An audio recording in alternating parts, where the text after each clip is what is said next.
Welcome in, everybody, to another deep dive.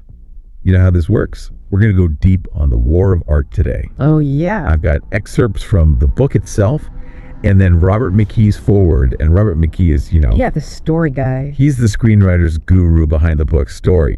So he knows a thing or two about these creative battles. Yes. So we're going to be tackling resistance today, Yes. which, as Pressfield says, is the sneaky force that might be stopping you from reaching your full potential. Mm-hmm. And he doesn't just define it. He brings it to life in the book. He really does. He almost turns it into like a villain in a movie. It's brilliant. Right. Yeah. It's this abstract concept. And he's like, no, this is an actual thing that's working against you. It's not just that you're lazy. Exactly. And it's so universal. Mhm. He says everyone experiences resistance, whether you're trying to write a screenplay or you're an entrepreneur or... Or just trying to stick to that new workout routine. Absolutely. Everything. Yeah. Everything. Okay, so what exactly is resistance? Can you give me an example? Well, think of it this way. You're almost done with a big project. You can practically taste victory. Yeah. And suddenly you're overwhelmed with this urge to reorganize your entire desk. Oh, Or you start binge watching that show you've already seen 5 times. Anything to avoid those last few steps. oh my gosh, that's totally me. Yeah, I just thought that was procrastination, though. it's more than that. What are you saying? It's actually something more. It is. It's that voice in your head that's whispering, take a break, or you're not good enough anyway, right when you're about to have a breakthrough. He actually compares it to the Alien or the Terminator. I know. These unstoppable forces Yes. determined to destroy you. Yeah. And that imagery is so powerful because it helps us understand the stakes. You know, this is not just a minor inconvenience. Right. Resistance can actually derail your entire life. Yeah. If you let it. If you let it. Yeah.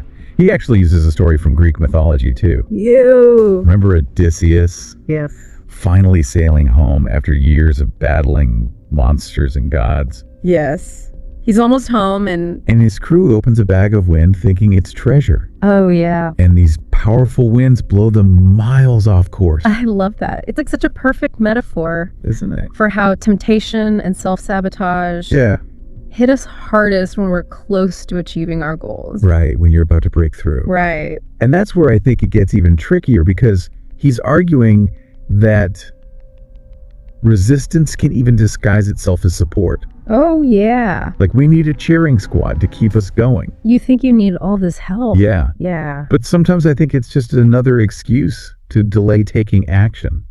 If we connect that to the bigger picture, it's about taking ownership of everything. Yeah. You know, resistance really wants you to feel like a victim of your circumstances. Okay. Oh, I need this or I need that before I can really start. But that's resistance talking. That's resistance. So then how do we break free of that? Well, Pressfield argues we need to first become aware of it Yeah.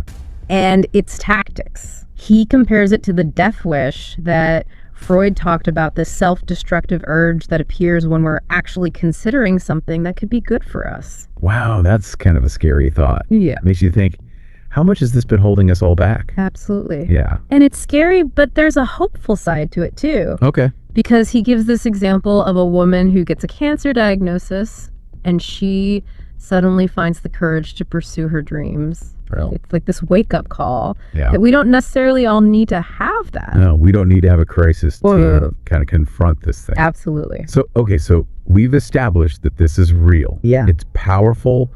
It's incredibly sneaky. Mm-hmm. So then how do we fight back? How do we fight back? Yeah. Where do we even begin? Yeah, that's the question, isn't it? That's $1 million question, right? It is. How do we fight back against something so insidious? Yeah. Luckily, he does give us a game plan. He does. He calls it Turning Pro. Yes. And that's where the real magic of this book lies. Because turning pro is not about getting paid for your work. Right. It's a mindset shift. Oh, okay. It's about approaching any goal, any dream with a professional's discipline and dedication. Okay, I like that. So can you break that down a bit further for me? What does it actually look like to turn pro? Well, think about how you approach your job. Yeah. Like you show up every day, rain or shine. Yeah. You meet your deadlines. Yep. There's a certain level of commitment and consistency that's expected of you. Right. Like, I still go to work even if I have a mountain of laundry to do. Right. Those deadlines don't care about my dirty socks. Exactly. It's about applying that same work ethic to your passions. Okay. Don't wait for inspiration to strike. Show up, do the work, and trust that the inspiration will follow. So like building that writing habit, even when the words feel clunky, just get them down, edit later. No excuses. Yes, no excuses. Professionals also understand that they're not defined by their job titles. Oh, that's a good one. They focus on mastering their craft and let the work speak for itself. They have this quiet confidence about them. Yes. Which is hard these days because, especially with social media, we're constantly bombarded with everyone else's highlight reels. Yes, and that's why this whole concept of turning pro is so crucial, because it's about tuning out that noise and focusing on your own path. So true. And remember Pressfield's example of Henry Fonda? Oh, yeah. The guy used to throw up before every performance, even at 75 years old. Really? But he still showed up and delivered. So professionals aren't fearless. Yeah. They just act in spite of the fear. Yes, exactly. Wow. That's pretty inspiring. And they don't over-identify with the work either. They can detach from it, which helps them to handle criticism and setbacks. Yeah. Amateurs tend to wrap their whole identity around their aspirations. Oh, cool. So then when things get tough, it feels like a personal attack. Oh, I've been there for sure. Yeah. It's like, I'm a writer, and if you criticize my work, you're criticizing me as a person. Exactly. Yeah. And that's where a sense of humor is so important. Oh, for sure. Because professionals can laugh at themselves. Yeah. They can shake off a bad day and move on. Totally. And he actually tells that great story about writing King Kong Lives. Oh, yes. I mean, that was brutal. He thought he had a hit. He had rented out a place for the after party. It was going to be huge. And then it bombed. But he kept going. He did. He learned from it. He didn't let it destroy him. And that's when he said he realized he'd turned pro. Really? Because he could handle real failure. So turning pro is also about developing that mental toughness. Absolutely. It's about being okay with imperfection. Yes. And knowing that the creative path is full of ups and downs. It's not always going to be easy. It's not always going to be easy. Yeah. So speaking of ups and downs, he also talks about seeking order. Yes. Not just in your workspace, but also in your mind. In your life. Yeah. He actually talks about when he lived in his van and it was surrounded by clutter and he couldn't focus. Oh, yeah. He couldn't create. Yeah. But then when he got rid of all that stuff, suddenly then he could focus. Things started to flow. Yeah. Okay. I'm totally guilty of that. It's so easy to let clutter take over. My desk is a disaster zone.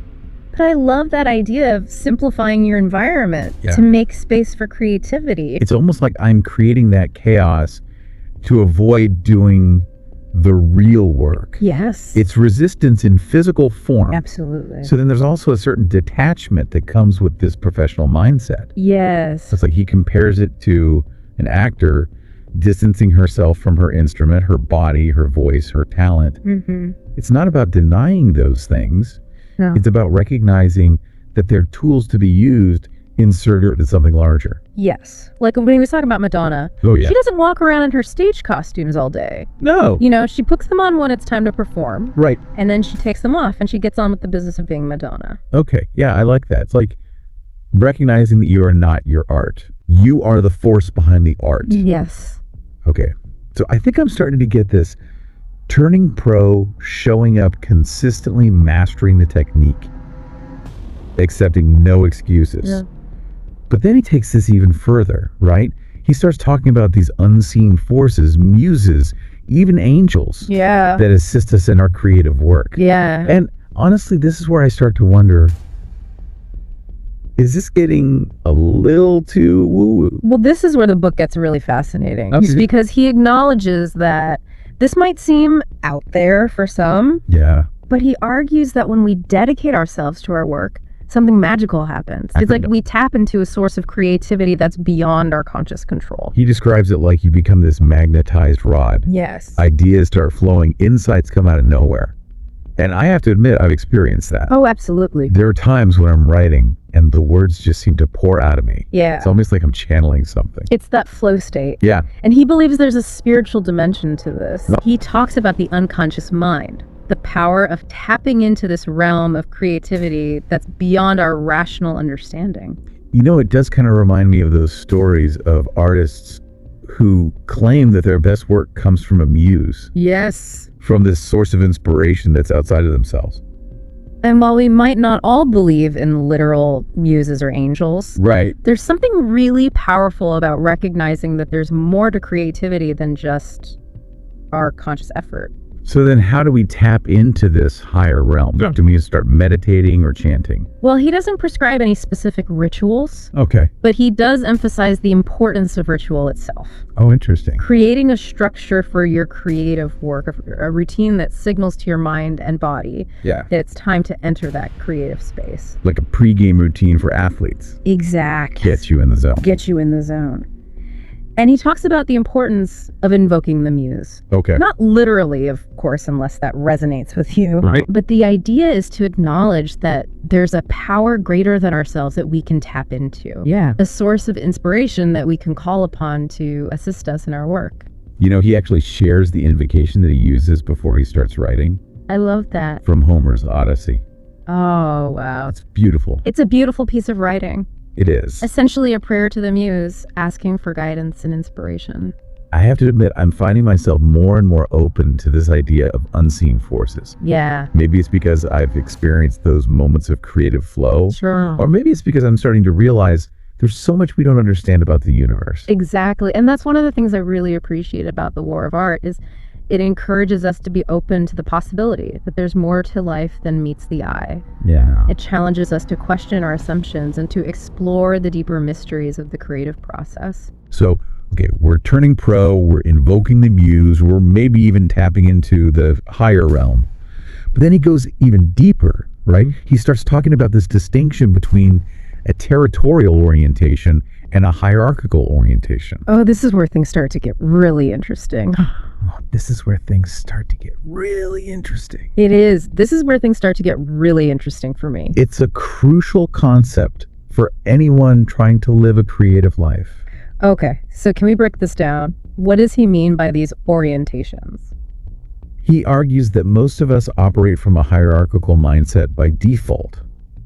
We're constantly comparing ourselves to others, trying to climb the ladder, seeking validation and approval. Like we're all just caught up in this never-ending game of who's doing better than who. Absolutely. And social media doesn't help. Well, social media is a killer for that. Right. Yeah. It's like a highlight reel of everybody else's successes. It's all the good stuff, Yeah. making it even harder to just focus on your own journey. So where does the territorial mindset come in then? How is that different? A territory is about claiming your own space, your own domain, where you're free to create without judgment or comparison. Think of it like your favorite hobby. You do it for the sheer joy of it, not for any external validation. Oh, I get it. It's like finding that thing you're so passionate about, you would do it even if you were the last person on earth. Exactly. Yeah. And he argues that artists in particular need to cultivate this territorial mindset because the hierarchical mindset is actually harmful to the creative process. Harmful? How so? When you're constantly seeking external validation, you're giving away your power. You're letting other people dictate your worth, and that can really stifle your creativity. It's like trying to build a house on someone else's land. Yeah. You're always at the mercy of their whims and judgments. Such a good analogy. Okay, so then how do we shift then from that hierarchical mindset to a territorial one? I think it starts with recognizing the limitations of that hierarchical thinking. That constant need for approval is exhausting and it's unproductive. And it's an illusion. It's totally an illusion. Because true fulfillment comes from within, Exactly. not from external validation. So step one, I think, is reclaiming your power. Okay. Recognizing that your worth is determined by your own internal compass, your own creative vision. Defining success on your own terms, basically. Exactly. Not by someone else's standards. And developing that deep connection to your work. Yes. Not for what it can bring you in terms of fame or fortune, Yes. but for the sheer joy of the creative process itself. You got it. It's about loving the game, not just chasing the trophy. Oh, I like that. Yeah. And it's about recognizing that your territory is a sanctuary, Yes. a place where you can be fully yourself. Without judgment or pretense. Yes. And he uses some really vivid examples to illustrate this. Oh, he does. Like Stevie Wonder at the piano, completely lost in the music, or Arnold Schwarzenegger in the gym, pushing his limits. Yeah. They're not performing for anyone. They're in their own zone. They're in their own world, their own domain. He even uses the example of a three-legged coyote defending its territory. Oh, yeah. It might not be the strongest or the fastest coyote, but on its own turf, it's a force to be reckoned with.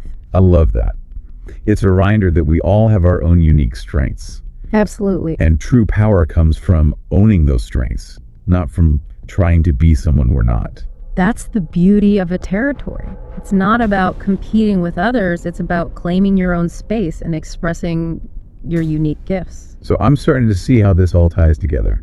Battling resistance, turning pro, finding our territory. But then he takes it even deeper, right? Yeah. He starts to talk about the spiritual implications of living a creative life. This is where the book, I think, goes beyond just practical advice and starts to explore the deeper meaning of creativity. You know, and I have to admit, this part really resonated with me. Yeah. I've always felt like there's something almost sacred about the creative process, but I never really knew how to articulate it. He goes deep into this idea of the higher realm, this sphere of pure potential that's timeless and spaceless. And he has this quote from William Blake that really blew me away. Eternity is in love with the creations of time. And it suggests that what we create here, our art, our inventions, our businesses, even they have a ripple effect in this realm beyond our understanding. Okay, I'm trying to wrap my head around this. So Yeah. our creative acts aren't just for us, they're actually a contribution to something bigger. Yes. And it ties into our spiritual growth. How? He talks about how the act of creation itself can be a spiritual practice. Okay. It's about tapping into that source of inspiration, surrendering to the creative process, and allowing something to flow through you that's larger than yourself. So it's not just about producing great art. No. It's about the process itself. Yes. That journey of self-discovery and transformation. He compares it to those ancient rituals like the vision quest or the dervish whirling. Oh, wow. It's about pushing past the limitations of the ego Yeah. and connecting with something more profound. And it's not a one-time thing, right? No, it's an ongoing evolution. It's constant. We're constantly growing and changing through our creative work. Yeah. And he doesn't shy away from the spiritual implications of this. He doesn't. He talks about how our creative acts can actually be a form of service, Wow. a way of contributing to the evolution of consciousness itself. So it's not just about self-expression. No. It's about participating in something much larger. Exactly. And that's kind of an empowering thought. It is. It takes the pressure off of individual success. Yeah. And connects us to this sense of purpose. It also kind of adds a whole new dimension to the idea of overcoming resistance. Totally. It's not just about, pushing through our fears to achieve a goal. It's about aligning ourselves with this force that's moving through us, guiding us towards a higher purpose. It's like we're all instruments in this cosmic orchestra, Oh, I like that. each playing our unique part to create something beautiful and meaningful. So where does humility come in then? Well, he talks about how true artists, the ones who are really tapped into this creative force, are often the most humble. They recognize that they're not the source of their creativity. They're simply instruments in service of something greater. Like they're channeling something, Yes. giving voice to something that's always been there waiting to be expressed. Exactly. Okay, so what does this all mean then for our listener, for anyone out there who feels that call to create, to express themselves, to bring something new into the world? I think it's a call to action. Okay. To recognize that the act of creation is not just a hobby, it's a spiritual practice. Yeah. It's a way of aligning ourselves with our highest potential. It's about finding our territory, Yes. showing up consistently, And doing the work. doing the work, Yeah. even when it's hard, even when we're afraid. Even when we're afraid. And it's about recognizing that our creative work, no matter how small or insignificant it might seem, Yeah. is a contribution to something much larger. Something that has the power to transform not just our own lives, but the world around us. And he ends with this powerful quote. Yeah. Creative work is not a selfish act or a bid for attention on the part of the actor. It's a gift to the world and every being in it. Don't cheat us of your contribution. Give us what you've got. So to you, dear listener, I ask, what is your unique gift? What were you put on this earth to create? And what steps can you take today to overcome resistance and bring that gift to life? Those are powerful questions to ponder. They are. This has been an incredible deep dive into the war of art. And if you're feeling inspired to explore these ideas further, I highly recommend checking out the book for yourself. You might even want to try writing your own invocation to the muse. Ooh, I like that. Who knows what creative breakthroughs might await you. Until next time, keep exploring, keep creating, and keep pushing past the resistance.